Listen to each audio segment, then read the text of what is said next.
Shades of Willis Reed. Most of you don't remember that, but I do. That was really a lot of heart that Gorgui showed, because the referee came up over to me and said, "Rick, he's got a bad one." He said all his weight fell on his ankle. I said, "I appreciate that." And I said, "Gorgui, you ready to go back in the game?" And he said, "Yes, just give me a minute." So he's in a lot of pain. That was great, a great performance by him, great performance by Shane. Terrific rebounding night by Chris Smith. Really proud of our guys. Played a hell of a basketball game. This team gives everybody fits. From beating Notre Dame, beating Connecticut, beating Florida in 2 overtimes, had Georgetown on the road. They shoot the ball really well, makes it very difficult, but we rebounded. We were 14 for 19 on the break, which is one of the reasons why we shot such a high percentage in the game. So real excited with the victory, real proud of our guys that they were able to gut it out. And how was Gorgui after the, were you able to see him after the game? How is the ankle? And I guess you wait and see how it is in the morning before you move forward? No, well, I go over and I just pray on it. I made it all better. Of course I see him after the game. I mean, I asked how he was. I didn't ask. Well, I'm not a doctor. How do I know how he was? I mean, did you see him like taking a step or something? I mean, well, he's got a sprained ankle. Okay, well, that's what I was asking. What a difficult question.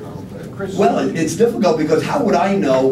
You played the sport, right? No, you have a sprained ankle. I asked you how he was doing. Yeah, but here's the deal with a sprained ankle. I'm not breaking your shoe. Here's the deal. The next morning you wake up and you see how much swelling you have. You won't know anything now on a sprained ankle until the next morning. That's what I said. And I'm telling you the answer. Okay. Would you talk about Chris Smith for a minute? It seems like you talked many times about other things guys can do in a game besides score. Yeah, he had 9 rebounds in the first half, and that was really, really crucial. Because when you look at, we gave up 10 threes, and we made some really, really bad mistakes on rotations when we went from zone to man. Coach, how would you assess Gorgui's chances of playing on Monday? Do you have enough now? You have enough? Did you have enough? I apologize if you took it the wrong way. Okay. I didn't mean it. I tried to show a little levity. I have no idea. I think what happens in this, what I've seen in the past, you can play on it, but then it's going to, what the referee says, it'd be very difficult. Now, if it's a high ankle sprain, he's not playing. It's not a high ankle sprain. So he'll take off tomorrow, he'll rest it. I would say it's doubtful if I had to guess. How difficult does that make, considering you rely on him so much in terms of minutes and playing and things like that? How difficult of a challenge? Very difficult. Can you talk about Shane for a second? Why was he able to do what he did today in terms of productivity? Was it the kind of team that you were playing, or was it just he had a really good night? Well, I think he's added some new dimensions to his game. And you saw it against, who did we play before Seton Hall? Nova. I think you saw it starting in that game. I think he's doing things. He always just was the strongest guy on the team, so he just relied on his athleticism. Now he's doing things fundamentally that, from going like to the baseline out, timing his jump, he realizes now, instead of floating on the perimeter, how much he can score by being an offensive rebounder. He's treating every pass as if it's a shot to him. I don't know what Chris Smith is averaging, but before today, did you consider him a good rebounding guard? Has he been somebody you would consider a good rebounding? Tough questions tonight. I don't know how to answer these things because it's you just look at the statistics, and I think what Gorgui and Shane would do, and I think when you take Russ didn't do this, but he did. If a team takes a lot of long jump shots, there's a lot of rebounds that are going to come to the ground. And it's up to the beginning of the year we weren't doing this. It's up to the guards to go chase down the rebounds, and that's what he was doing. And Russ didn't do that tonight. Russ kept leaking out, and it was causing, like the one play at the end of the game when Kyle should have had the steal. Russ was already leaking out, and that type of play hurts you. Right now you're tied for 5th in the league, East with this win, at least for this moment. What does this win do for you in the big picture of the race? You talked earlier about having a certain number of wins for the final 9 games. It's this league is so unforgiving. So, I think when we were in Conference USA, or you guys remember being in the Metro, I think you could look at your talent and say, you could look at a schedule and say, you know, if we play well, we can get this win. This one will be tough, this one. You just can't do that in the Big East. Yeah, you really can't. It's sometimes, like a week to 2 weeks ago, nothing was making sense in the Big East. Today, the home team was blowing out everybody. Georgetown blows out South Florida, who's been playing everybody tough. Notre Dame blows out Marquette. So it keeps changing, the dynamics keep changing, so I don't know what to think. We just got to keep on winning. I thought we showed a lot of heart and courage tonight, and especially Gorgui. Because I'll tell you the truth, the win was in jeopardy. The win was in jeopardy. When you lost him, how did that change? You talk about how important he is. Well, there's a lot of things that Gorgui does that don't show up in the stat sheet. He changes shots. He bothers people. Nobody gets a good look at the rim.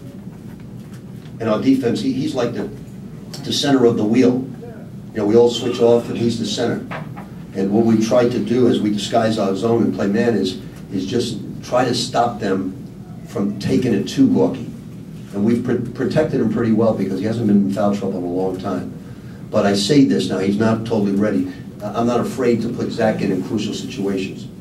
Coach, if Gorgui can't go against UConn, then what do you see as the lineup?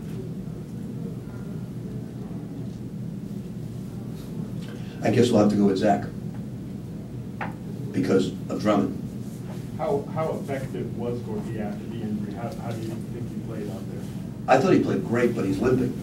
You know, I think it's. I think if you go inside, he'll say he'll play, and what they'll do is they'll ice it all night, try to keep the swelling down. We'll rest him tomorrow, and see what happens. But you know, you look at the stats tonight, and we got 40 rebounds in the game. And although they shot 35% in the second half, they only got 7 offensive rebounds. Where we have to really concentrate and really improve is on our turnovers.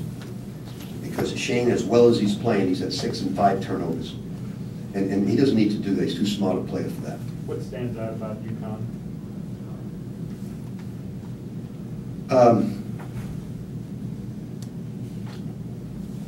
Well, I watched the game today a little bit, and obviously you got Napier and Boatwright, 2 outstanding ball handlers. You got Jeremy Lamb. You got Drummond, who they say is the 1, 2, or 3 pick. But the one thing I don't do is the assistant coaches really concentrate on the advance, and I concentrate on this. So I'll watch it tonight and focus in on that. How much of an influence can it be when you lose a head coach and Calhoun goes out again with health issues? I mean, What happened there? I don't even know what happened. He's got back problems, and he's in such pain he can't even see him playing. Talking about Mike Rice? Oh, no, Calhoun. Oh, you were talking about? I'm talking for UConn. Oh, I'm sorry. No. For Monday, short turnaround. Okay. So Calhoun's out. Does that affect the team? How does it affect the team when it loses head coach, especially? I think under normal circumstances it would hurt, but Connecticut is so used to him being out. Remember, he was suspended 3 games, and I think they're used to it a little bit.